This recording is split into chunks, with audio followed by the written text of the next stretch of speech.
Hello students, welcome to CR international school. कैसे हैं आप सब? How are you? I hope you all would be enjoying your holidays very well. But हमको study पे भी ध्यान देना है, okay?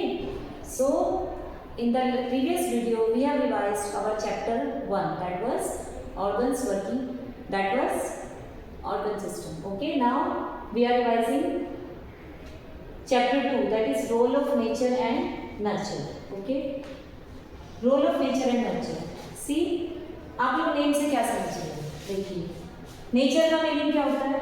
Behaviour. Okay, nurture means पालन पोषण. पालन पोषण कौन करते हैं? हमारे पेरेंट्स करते हैं. ठीक है, तो हमारा जो बिहेवियर है, हम कैसा बिहेव करते हैं, हमारा ये सब चीज़ें जो होती है हमारे 2 फैक्टर्स पे, बातों पे डिपेंड करती है, हमारे पेरेंट्स पे और हमारे एनवायरनमेंट पे डिपेंड करती है.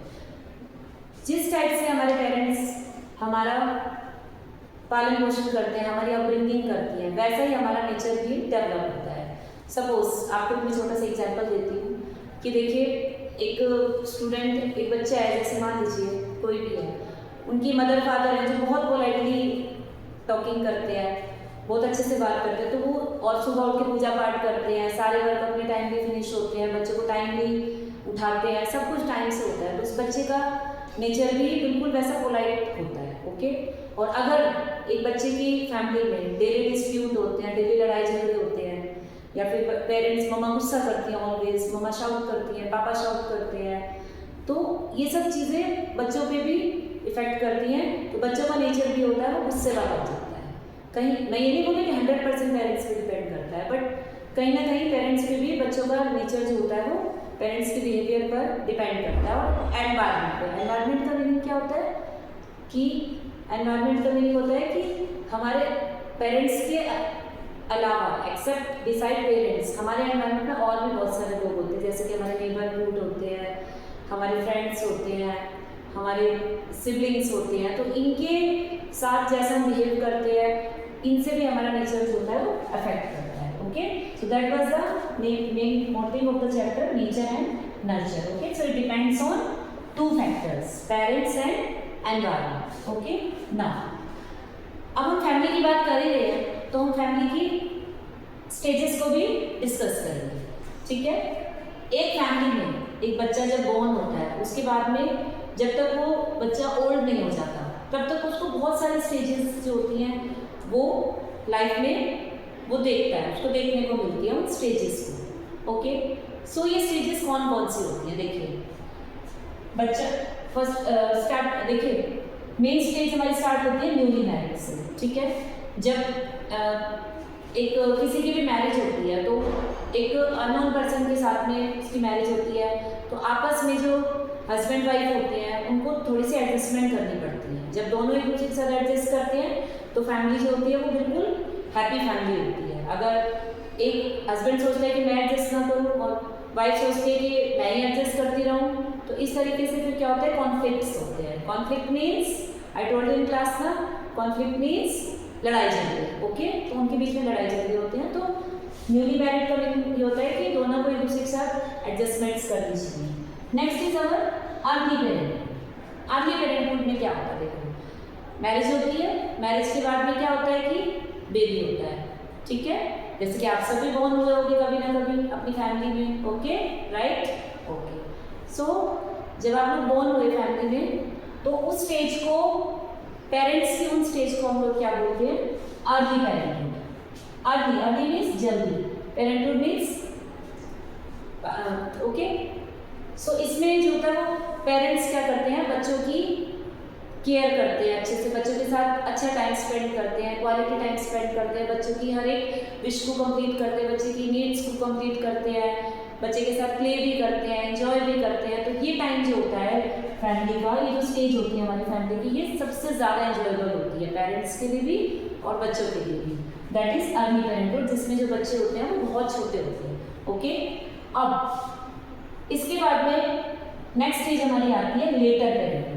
लेटर पेरेंटहुड में क्या होता है? देखो, लेटर पेरेंटहुड वो स्टेज होती है जब बच्चे टीनेज में एंटर करते हैं. टीनेज का मीनिंग क्या होता है? देखिए, टीनेज होती है कि जब बच्चा 13 to teenage starts from 13 to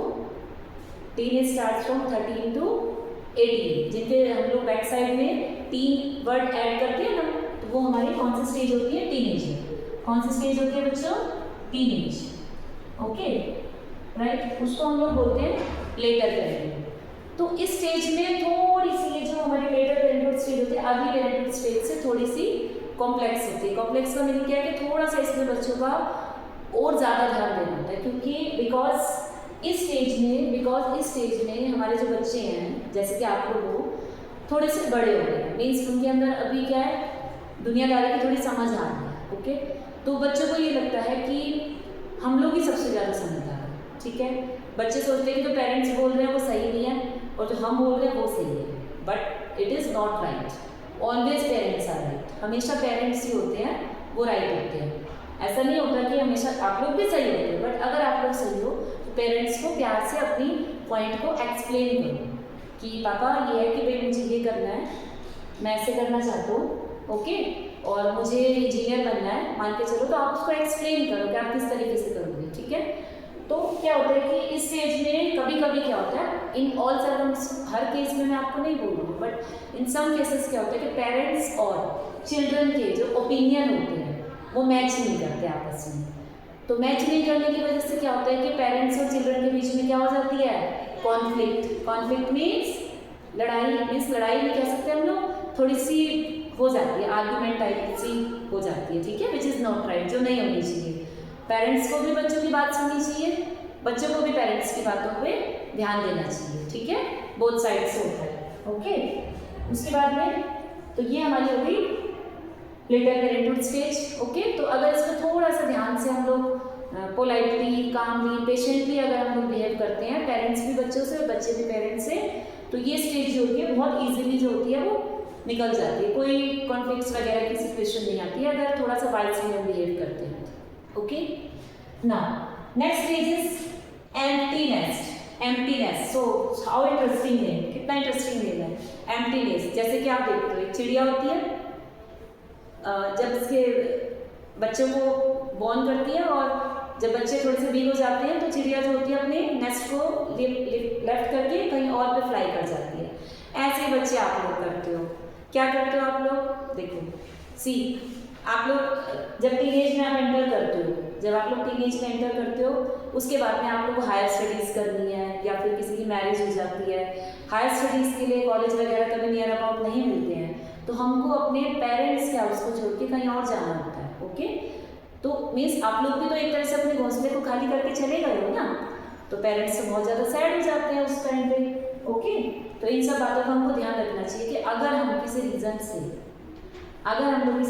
से अपने पेरेंट्स को लेफ्ट करके गए हैं, तो हमको पेरेंट्स को time to time daily basis पे कॉल करनी चाहिए, उनका हालचाल पूछना चाहिए पेरेंट्स का कि आप लोग का मन लग रहा है नहीं लग रहा है, खाना आपने खाया नहीं खाया, क्योंकि पेरेंट्स जो होते हैं बेटा कभी भी उनका मन हमारे बिना नहीं लगता, वो कभी भी अपनी खुशी से हमें अपने से अलग नहीं करते, उनको किसी कंपल्शन में उनको हम अपने आप से उनको आपसे दूर करना पड़ता है। जैसे कि कभी गर्ल की मैरिज हो जाती है तो पेरेंट्स को लेफ्ट करके चली जाती है, या कोई और बच्चे होते हैं हायर एजुकेशन के लिए कहीं आउट ऑफ इंडिया भी जाना होता है, या अपनी कंट्री में कहीं जॉब लग जाती है, इस वजह से लेफ्ट करके चले जाते हैं। Okay, so next stage is our retirement stage. Retirement stage होती है जब ओल्ड स्टेज आती है, आप लोग के हाउस में भी आपके ग्रैंडमदर ग्रैंडफादर होंगे।